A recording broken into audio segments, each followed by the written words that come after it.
Welcome YouTube. I am Aniket and you are watching Vet Study. तो आज मैं discuss करने वाला हूँ जेनेटिक कोड।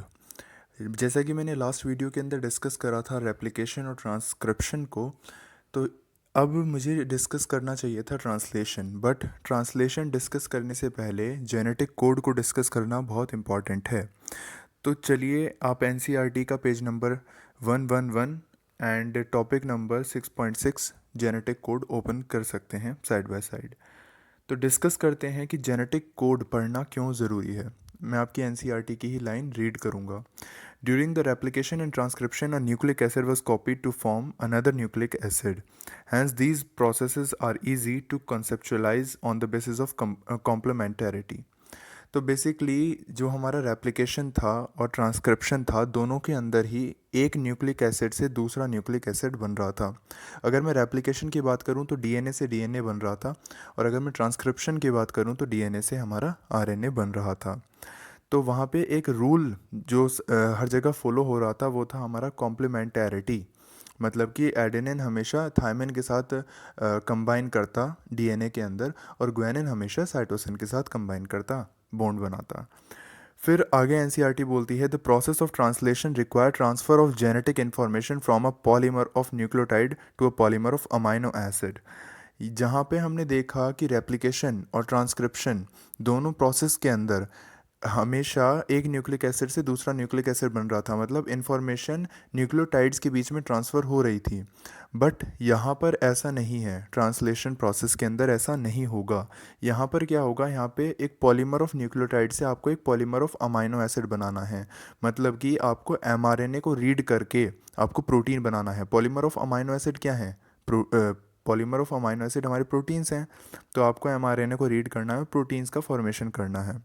आगे एनसीईआरटी बोलती है neither does any complementarity exist between the nucleotide and amino acid. तो यहाँ पर जो हमारा कॉम्प्लीमेंटैरिटी का जो रूल लग रहा था रेप्लिकेशन और ट्रांसक्रिप्शन के अंदर, यहाँ पर उसका कोई मतलब नहीं है। ठीक है, यहाँ पे ऐसा कोई रूल नहीं है।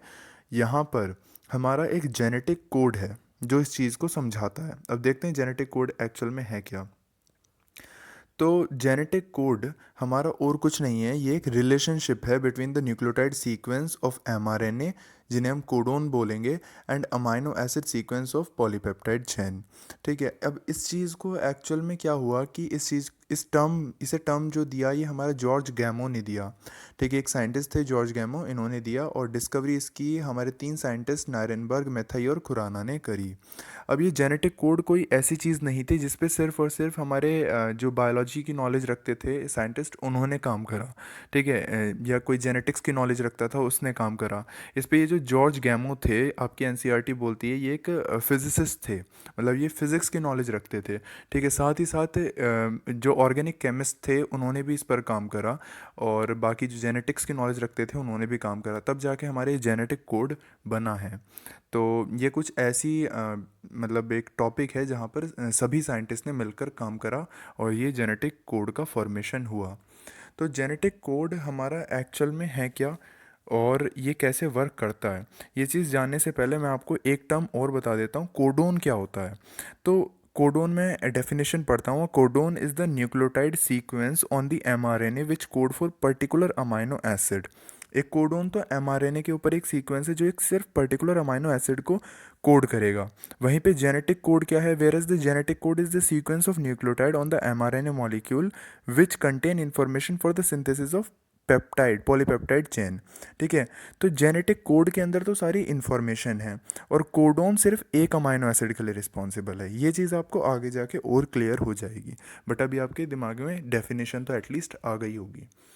तो चलिए अब यहाँ पे आगे क्या बोलती है एनसीईआरटी कि अगर आपको ये चीज़ मतलब देखनी है कि जो न्यूक्लियोटाइड है वो किसके लिए कौन सा कोड करेगा, तो ये सारे साइंटिस्ट का इस चीज़ पे हमारा फोकस हो गया कि हमारे 4 बेसिस हैं टोटल। ठीक है, adenine, guanine, thymine and cytosine. ठीक, और अगर मैं आरएनए की बात करूं तो आरएनए के अंदर हमारा थायमिन की जगह यूरेसिल प्रेजेंट होता है। तो अब आपकी एनसीईआरटी के अंदर लिखा है कि जेनेटिक कोड हमें बनाना है, ठीक है, बट ये बनाएंगे कैसे? ठीक है, तो इसके ऊपर काम करा मैं एनसीईआरटी रीड करता हूँ। It was George Gamow, a physicist, who argued that since there are only 4 bases, हमारे सिर्फ 4 बेसिस हैं, नाइट्रोजनस बेसिस। कौन कौन से हैं आपको पता है? And if they have to code for 20 amino acid, जैसा आपको पता है कि 20 हमारे अमाइनो एसिड होते हैं, 4 नाइट्रोजनस बेसिस हैं आपके पास, ठीक है। The code should constitute a combination of basis, इसका मतलब कि आपके पास जो कॉम्बिनेशन होना चाहिए सारे नाइट्रोजनस बेसिस का। He suggest that in order to code for all the 20 amino acid the code should be made up of 3 nucleotide. This was a very bold proportion because a permutation combination of 4 to the power 3, 4 into 4 into 4 would generate 64 codon, generating many more codon than required. अब इन्होंने क्या बोला? इन्होंने यही चीज़ जो मैं अब आपको दिखाऊंगा स्क्रीन पर, ये चीज़ इन्होंने बताई। इन्होंने बोला कि आपके पास 4 नाइट्रोजनस बेसिस हैं, ठीक है, उसके लिए आपको 20 अमाइनो एसिड हैं। तो मतलब कि आपको इन्हीं को यूज़ करके इन अमाइनो एसिड के लिए कोड करना है। तो अगर हम 4 जो हमारे नाइट्रोजनस बेसिस हैं उनका अगर हम सिंगलेट बनाएं, मतलब सिंगल सिंगल यूज़ करें, तो सिर्फ 4 ही कोडोन बन पाएंगे, मतलब 4 ही अमाइनो एसिड हमारे कोड हो पाएंगे, ठीक है। बट अगर मैं डबलेट का बनाऊं, डबलेट मतलब कि 2 का यूज़ करूं, ठीक है, 2 अमाइनो एसिड 2 न्यूक्लियोटाइड का एक साथ यूज़ करूं, तो हमारे सिर्फ 16 कोडोन बन पाएंगे, जो कि सफिशेंट नहीं है, क्योंकि हमारी नंबरिंग कितनी है अमाइनो एसिड की, वो तो 20 है, ठीक है। और अगर मैं ट्रिपलेट बनाता हूँ तो ट्रिपलेट में हमारे 64 बनेंगे, 64 कोडोन बनेंगे, ठीक है। तो 64 अगर बनते हैं, क्योंकि 4 into 4 into 4, ठीक है, तो 64 अगर बनते हैं तो इसका मतलब ये 20 से तो ज़्यादा ही है, और 20 से ज़्यादा चल सकते हैं, कम नहीं होने चाहिए, ठीक है। सफिशेंट नंबर है 64। तो इसलिए हमारा यहाँ से ये चीज़ निकल के आई कि जो हमारा जेनेटिक कोड है वो हमारा ट्रिपलेट होना चाहिए, मतलब कि 3 न्यूक्लियोटाइड का बना होना चाहिए। तो ये चीज़ यहाँ पे प्रूफ हो गई। Providing proof that the codon was a triplet was a more daunting task, ठीक है। The chemical method develop by the Har Gobind Khorana, ये भी मैं आगे डिस्कस करूँगा। अब एक क्वेश्चन जो कि बहुत इंपॉर्टेंट है कि चलिए यहाँ पर तो हमारे 20 अमाइनो एसिड्स थे, ठीक है, जिनके लिए हमने ट्रिपलेट का फॉर्मेशन कर दिया। अगर मैं एक क्वेश्चन अगर डिस्कस करूँ कि सपोज़ करिए, ये मेरा एलन का क्वेश्चन है कि अगर 96 अमाइनो एसिड्स हैं, ठीक है, सपोज करिए नेचर के अंदर 96 अमाइनो एसिड्स हैं और हमारे 12 नाइट्रोजनस बेसिस हैं, तो तब कोडोन क्या होगा, नंबर क्या होगा, साइज़ क्या होगा? तो आप सिंपल सा इसमें वही फार्मूला लगाइए कि 12 की पावर जितने आपको बनाने हैं, मतलब आपको कितने चाहिए, 96 तो एटलीस्ट होने ही चाहिए ताकि वो सबको कोड कर दें। तो 12 की पावर 1 करेंगे तो 12 आ जाएगा, तो ये सफिशेंट नहीं है। 12 की पावर 2 करेंगे तो 144 आ जाएगा, मतलब कि डबलेट यहाँ पे सफिशेंट हो जाएगा। तो ऐसे करके आप फाइंड आउट कर सकते हैं कि कितने कोडोन बनेंगे, ठीक है। नेक्स्ट स्लाइड की तरफ चलते हैं, जिसमें हमें एक्चुअल में हमें डेसिफरिंग का मतलब होता है कि डीकोड करना, ठीक है, कोई डिस्कवरी करना या फिर क्रैकिंग ऑफ जेनेटिक कोड कैसे करी गई। तो जैसे कि मैं बता चुका हूँ, नायरनबर्ग और खुराना, इन्होंने क्या करा, नायरनबर्ग ने एक सेल फ्री सिस्टम को जनरेट करा ट्रांसलेशन के लिए, ठीक है। और खुराना ने क्या करा, खुराना ने हमारे कुछ पॉलीमर्स बनाए, उनमें से कुछ हमारे होमोपॉलीमर थे, कुछ हमारे कोपॉलीमर्स थे। तो एक्चुअल में होमोपॉलीमर्स, आप पॉलीमर चैप्टर भी है केमिस्ट्री के अंदर, आप उसमें भी पढ़ेंगे। होमोपॉलीमर का मतलब होता है जिसके अंदर जो मोनोमेरिक यूनिट है वो सिमिलर होती है, वहीं पे कोपॉलीमर के अंदर वो डिफरेंट होती है, इसे हम हेट्रोपॉलीमर भी बोल देते हैं। तो अब डिस्कस करते हैं कि कैसे इन्होंने कोपॉलीमर और होमोपॉलीमर का फॉर्मेशन करा। तो इन्होंने एक टेस्ट ट्यूब के अंदर बहुत सारे यू ले लिए, ठीक है, एक टेस्ट ट्यूब के अंदर। उसके बाद एक यहाँ पे एंजाइम का यूज़ करा गया जो कि बहुत इंपॉर्टेंट एंजाइम है, जिसका नाम है सेवेरो ओक्वा एंजाइम। अब ये सवेरो ओक्वा एंजाइम का जो सेकंड नेम है ये भी बहुत इंपॉर्टेंट है। इसका सेकंड नेम है पॉलीन्यूक्लियोटाइड फॉस्फोराइलेज। और ये क्वेश्चन कई बार मतलब आता है कि सवेरो ओक्वा एंजाइम का दूसरा नाम क्या है, तो वो पॉलीन्यूक्लियोटाइड फॉस्फोराइलेज है। अब ये जो एंजाइम है ये हमारा टेम्पलेट इंडिपेंडेंट एंजाइम है। टेम्पलेट इंडिपेंडेंट एंजाइम का मतलब क्या है कि जैसा मैं पहले भी बता चुका हूँ कि इसे टेम्पलेट की ज़रूरत नहीं है, ठीक है, मतलब कोई भी चीज़ लगाने के लिए। तो अब ये क्या करेगा, ये हमारे जितने भी यू हैं वो उन सबको एक मतलब एक लाइन से लगा देगा और एक चैन फॉर्मेशन कर देगा, ठीक है, पॉली चैन का फॉर्मेशन, पॉली यू चैन का फॉर्मेशन कर देगा। अब जब इस पॉली यू चैन का फॉर्मेशन होगा तो होने के बाद अब जब इसका ट्रांसलेशन होगा, ट्रांसलेशन होने के बाद हमारा जो प्रोटीन बनेगा वो हमारा होमो पॉलीपेप्टाइड होगा, मतलब उसके अंदर जो अमाइनो एसिड है वो सिर्फ फिनाइल एलेनाइन लगा रहेगा। अगर ये मुझे कैसे पता चला कि फिनाइल एलेनाइन लगा रहेगा, अगर आप जेनेटिक कोड को देखते हैं तो यू कोड करता है फिनाइल एलेनाइन कोई के लिए, ठीक है।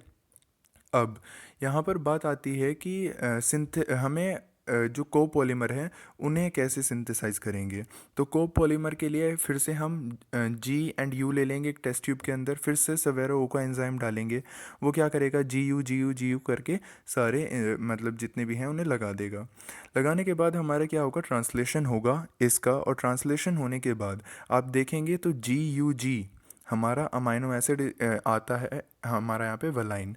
अगर वहीं पर आप देखेंगे फिर यू जी यू के लिए आता है सिस्टीन, तो ऐसे वलाइन सिस्टीन, तो यहाँ पे हेट्रो पॉलीपेप्टाइड का फॉर्मेशन हो जाता है। तो ऐसे चेंज कर करके इन्होंने ये देखा कि कौन सा जो कोडोन है वो किस अमाइनो एसिड के लिए कोड कर रहा है। और चलिए नेक्स्ट स्लाइड की तरफ चलते हैं। अब यहाँ पे बहुत इंपॉर्टेंट चीज़ मैं डिस्कस करूँगा, अब characteristic of genetic code. Actual में कैरेक्टरिस्टिक्स क्या है जेनेटिक कोड की, क्योंकि जेनेटिक कोड की कैरेक्टरिस्टिक्स जाननी इसीलिए ज़रूरी है, तभी आप कोडोन और अमाइनो एसिड की मतलब उनमें कोरिलेशन आप कर पाएंगे। तो चलिए स्टार्ट करते हैं। सबसे पहली कैरेक्टरिस्टिक क्या है, जैसा कि मैं बता भी चुका हूँ, ट्रिपलेट, ठीक है। ट्रिपलेट का मतलब क्या है इसकी कैरेक्टरिस्टिक का, कि अगर मान लीजिए 5U हैं, ठीक है, 5U प्रेजेंट है, मतलब 1 2 3 4 5 5 प्रेजेंट है, तो कितने अमाइनो एसिड इसमें लग जाएंगे। इसमें सिर्फ एक अमाइनो एसिड लगेगा। देखिए क्यों, क्योंकि यहाँ पे ट्रिपलेट की फॉर्म में तो सिर्फ 3 ही प्रेजेंट है ना, बाकी के तो 2 बच गए, ठीक है, एक की कमी रह गई। वहीं पे अगर 6U लगेंगे तो कितने बन जाएंगे, फिर तो 2 ट्रिपलेट फॉर्म हो गए, तो 2 अमाइनो एसिड लग जाएंगे। 7 हैं तब भी 2 ही लगेंगे, 8 हैं तब भी 2 ही लगेंगे। अगर 9 हो गए तो 3 ट्रिपलेट फॉर्म हो जाएंगे, तो 3 अमाइनो एसिड हमारे लग जाएंगे। तो ये तो था ट्रिपलेट की जो जेनेटिक कोड है उसके अंदर हम ट्रिपलेट होता है जो कोडोन है, ठीक है, 3 के उसमें यूज़ होता है। अब सेकंड पॉइंट आता है वो है हमारा यूनिवर्सैलिटी। यूनिवर्सैलिटी का मतलब क्या है कि जो जेनेटिक कोड है वो सेम होता है, मतलब कि वो वर्क या फिर कोड सेम करता है सेम अमाइनो एसिड को ऑलमोस्ट ऑल लिविंग ऑर्गेनिज्म के अंदर, ठीक है। इसमें कुछ एक्सेप्शन लाइक माइटोकॉन्ड्रिया पैरामीशियम आते हैं। अब थर्ड पॉइंट हमारा आता है कॉमालेस, मतलब कि आप जो जेनेटिक कोड पढ़ते हैं, ठीक है, वो हमारा एक कॉन्टीन्यूस फैशन के अंदर, एक कॉन्टीन्यूस मैनर के अंदर आपको पढ़ना होता है, without any gap, without any punctuation.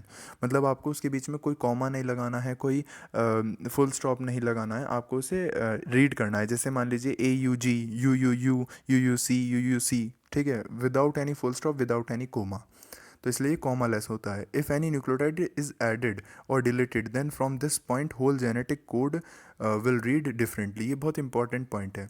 मान लीजिए mRNA है, ठीक है, इसका है AUG CCG GAG, ये इसके सीक्वेंस है। अब इसके अंदर मैंने मान लीजिए ए का एडिशन कर दिया, ए का एडिशन करा यहाँ पर। एडिशन करने के बाद क्या होगा, इसका पूरा का पूरा रीडिंग फैशन इस पॉइंट से जहाँ पे मैंने ऐड करा है पूरा का पूरा वो चेंज हो जाएगा। कैसे, पूरा सीक्वेंस चेंज हो जाएगा। ये AUG लगने से, जो पॉइंट लगने से पहले तक तो सिमिलर रहेगा, बट इसके बाद यहाँ पे लगा तो ACC हो जाएगा, ठीक है, जो पहले CCG था वो ACC हो जाएगा, फिर ये वाला G यहाँ पे चला जाएगा, ठीक है, यहाँ पर आने के बाद ये GAG हो जाएगा, और ये लास्ट का G ऐसा का ऐसा ही रहेगा। तो अब यहाँ पे आप बता सकते हैं कितने अमाइनो एसिड्स आएंगे, 3 अमाइनो एसिड्स आएंगे, एक AUG के लिए, एक इसके लिए, और एक GA के लिए। इस G के लिए कोई अमाइनो एसिड नहीं आएगा। तो चलते हैं नेक्स्ट स्लाइड की तरफ। अगला जो पॉइंट है, अगली जो इसकी कैरेक्टरिस्टिक है वो है हमारी नॉन ओवरलैपिंग की, मतलब कि नाइट्रोजनस बेस एक कोडोन के वो उसी कोडोन के मेंबर होंगे, वो अगले कोडोन के मेंबर नहीं होंगे। मतलब क्या है मेरा कहने का, कि जैसे AUG है, ठीक है, तो ये एक कोडोन हो गया, इसका मतलब ये नहीं है कि यू जी सी भी मतलब आगे यूज़ होगा, मतलब ये यू जो है वो आगे भी यूज़ होगा, नहीं, ये पूरा एक कोडोन है, ये एक कोडोन है और ये एक कोडोन है। मतलब अगर ऐसे ओवरलैपिंग होती तो इसके अंदर 7 कोडोन बन जाते, बट ऐसी ओवरलैपिंग होती नहीं है, तो यहाँ पे कितने कोडोन प्रेजेंट हैं? सिर्फ 3 कोडोन प्रेजेंट हैं। अगली करेक्टरिस्टिक आती है जो कि बहुत इंपॉर्टेंट है, वो है अनएम्बिगुअस होना। यहाँ पे जो हमारे कोडोन्स हैं वो अनएम्बिगुअस हैं, मतलब कि आप कह सकते हैं याद रखने के लिए कि वो ईमानदार हैं। मतलब क्या है कि एक कोडोन हमें हमेशा एक स्पेसिफिक अमाइनो एसिड को कोड करता है, सिर्फ एक अमाइनो एसिड को लेकर के आता है, कि स्पेसिफिक अमाइनो एसिड को लेकर के आता है। ठीक है, वहीं पर अगर मैं बात करूँ किसकी, अमाइनो एसिड्स की, तो अमाइनो एसिड्स हमारे क्या होते हैं, वो डीजनरेट होते हैं। ठीक है, मतलब कि एक अमाइनो एसिड बहुत सारे कोडोन से कोड हो सकता है। ठीक है, ऐसे बहुत से हमारे अमाइनो एसिड हैं जो काफ़ी सारे कोडोन से कोड हो सकते हैं। आप इस चीज़ को ऐसे भी याद रख सकते हैं कि जो हमारे कोडोन है वो एक टीचर की तरह है। एक टीचर सिर्फ अपना एक स्पेसिफिक सब्जेक्ट पढ़ाता है। मान लीजिए बायो का टीचर है तो वो बायो पढ़ाएगा, केमिस्ट्री का टीचर केमिस्ट्री पढ़ाएगा, फिजिक्स का टीचर फिजिक्स पढ़ाएगा। ठीक है, बट जो स्टूडेंट्स हैं वो क्या हैं, वो अमाइनो एसिड्स हैं। मतलब कि एक स्टूडेंट को फिजिक्स भी पढ़नी है, ठीक है, फिजिक्स के टीचर से भी पढ़ेगा, वो बायो के टीचर से भी पढ़ेगा और वो केमिस्ट्री के टीचर से भी पढ़ेगा। तो आप इस चीज़ को ऐसे याद रख सकते हैं कि कोडोन क्या है और अमाइनो एसिड क्या प्रॉपर्टी है। अब इसमें कुछ एग्जांपल दे रखे हैं, जैसे कि फिनाइल एलेनाइन। फिनाइल एलेनाइन जो है वो ये एक अमाइनो एसिड है और ये कोड हो सकता है यू यू यू से भी और यू यू सी से भी हो सकता है। वहीं पर अगर मैं बात करूँ प्रोलीन की, तो प्रोलीन हमारा 4 कोडोन से कोड हो सकता है। सी से भी हो सकता है, जी से भी हो सकता है, यू से भी हो सकता है, ए से भी हो सकता है। फिर मैं बात करूँ ल्यूसीन, सीरीन और आर्जिनिन की, तो ये 6 कोडोन से कोड हो सकते हैं। ये कुछ इसके डीजनरेसी के एग्जाम्पल थे। ठीक है, इसके बाद मैं बात करता हूँ कि जो हमारे 64 कोडोन हैं एक्चुअल में, उसमें से सिर्फ और सिर्फ 61 सेंस कोडोन है, या फिर 61 हमारे ऐसे कोडोन हैं जो अमाइनो एसिड के लिए कोड करते हैं। मतलब क्या है कि सिर्फ 61 ही क्यों है एक्चुअली? अब आपने कोई भी चीज़, मतलब ट्रांसलेशन आपने स्टार्ट तो कर दिया, बट उस चीज़ को रोकना भी तो है। तो कुछ ऐसे कोडोन भी तो होने चाहिए जो स्टॉप कर दें उस प्रोसेस को। तो इसीलिए हमारे 3 जो हैं वो नॉनसेंस या फिर स्टॉप कोडोन हैं, जो कि कोड नहीं करेंगे किसी भी अमाइनो एसिड के लिए। ठीक है, अब आपको जैसे एनसीईआरटी पेज नंबर 112 पर एक टेबल दे रखी है जिसके अंदर आपके 64 के 64 कोडोन दे रखे हैं और वो किस अमाइनो एसिड को कोड करते हैं, वो आपको दे रखा है। ठीक है, 64 में से 61 दे रखे हैं और बाकी 3 हमारे स्टॉप दे रखे हैं जो कि किसी के लिए कोड नहीं करेंगे। तो उस टेबल में आपको सब कुछ याद नहीं करना। ठीक है, आपको सिर्फ 4 याद करने हैं। वो है ए यू जी आपको याद रखना है, जो कि हमारा ये बहुत इंपॉर्टेंट है क्योंकि इसका ड्यूअल रोल रहता है। ठीक है, एक तो ये स्टार्ट कोडोन की तरह एक्ट करता है, ठीक है, मतलब स्टार्टिंग में यही लगता है, और एक ये हमारा मिथ्योनिन अमाइनो एसिड के लिए ये कोड करता है। उसके बाद आपको 3 और याद करने हैं। वो कौन कौन से? यू ए जी और यू जी ए, क्योंकि ये हमारे क्या हैं, ये हमारे स्टॉप कोडोन्स हैं। ठीक है, एक्चुअल में क्या होता है कि ये स्टॉप कोडोन स्टॉप क्यों हैं? क्योंकि इनके लिए कोई टीआरएनए नहीं होता, मतलब कि इनके लिए कोई टीआरएनए नहीं है, तो इनके लिए अमाइनो एसिड कैसे आएगा? तो वहीं पे प्रोसेस रुक जाती है, ट्रांसलेशन रुक जाता है। अगली स्लाइड में मैं इसे और डिस्कस करता हूँ कि मान लीजिए ये आपको पता है कि जो एमआरएनए है उस पे ऐसे टीआरएनए आते रहते हैं, ठीक है, और वो अमाइनो एसिड लाते रहते हैं। जैसे कि एयूजी है तो एयूजी के अपोजिट यूएसी आएगा और ये मिथ्योनिन लाएगा, ये लगाता जाएगा, बॉन्ड बनते जाएंगे, और मैं ट्रांसलेशन में और ब्रीफ में मैं डिस्कस करूँगा। तो इसमें क्या होगा, जितने भी ये हमारे 3 कोडोन हैं इनके लिए कोई टीआरएनए आता ही नहीं। ठीक है, और जब टीआरएनए नहीं आएगा तो अमाइनो एसिड नहीं आएगा, और अमाइनो एसिड नहीं आएगा तो वहीं पे प्रोसेस रुक जाएगी। तो अब क्वेश्चन अगर ये आए कि कौन से 3 टीआरएनए हमारे एग्जिस्ट नहीं करते, तो ये तीनों टीआरएनए हमारे एग्जिस्ट नहीं करते। तो इसका मतलब हमारे कितने टीआरएनए प्रेजेंट होते हैं? सिर्फ और सिर्फ 61 टाइप के टीआरएनए प्रेजेंट होते हैं। अब इन 3 स्टॉप कोडोन को याद करने का एक शॉर्ट ट्रिक भी है, उआ उग उगा। इससे आप ये तीनों को याद भी कर सकते हैं, काफ़ी इजी हो जाएगा। ठीक है, तो यहाँ पर मैं इस चीज़ को एंड करता हूँ और इसके बाद मैं डिस्कस करूँगा कि जेनेटिक कोड में म्यूटेशन का क्या असर होता है। ठीक है, उन दोनों चीज़ों को कोरिलेट करके भी डिस्कस करूँगा, जो कि आपका टॉपिक है 6.1 एनसीईआरटी का। ठीक है, तो thanks for watching my video. If you like then please press the thumbs up and subscribe to Vet study.